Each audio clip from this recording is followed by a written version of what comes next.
guys, this is Outdoors Detecting. Yeah, I got this really, I think that, yeah, this has to be it. My detector's off. Yeah, this is it, whatever it is.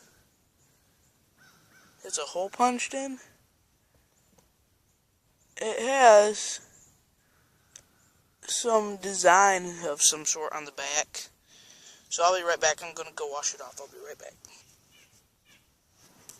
Okay, guys, so I washed it off. There's a T right there. So this is a sinker. There's a design on the back. I can't really make that design out. Yeah, but pretty cool. Get back to you guys when I get another signal. This is pretty funny, guys. I just got a basketball room, so yeah. Get back to you guys when I get another signal. Hey guys, I'm out here with my friend Jed now at like an old house site, it looks like, that we're detecting. Look at this. This is my pretty cool buckle that I just found. I'll wash it off in a little bit, but that is just amazing. That has to be really old. Okay, I'll get back to you guys when I get another signal. Hey guys, this is Outdoors Detecting. This is a pretty cool signal.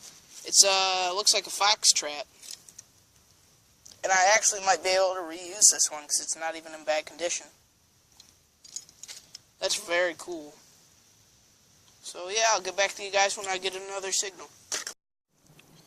Okay guys, I finished up for today. Metal detecting. This is probably the best find.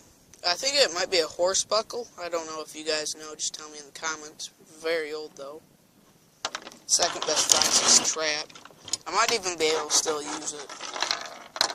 Still good shape and stuff.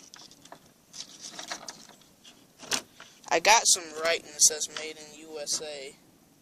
I don't know if you guys can see it, yeah, but those are most of the finds. I found that other sinker that's in my house right now and got some bullets. That's what we usually find. So yeah, I'll get back to you guys another video out there as soon as I can. Yeah, so make sure you like and subscribe. Okay, see ya.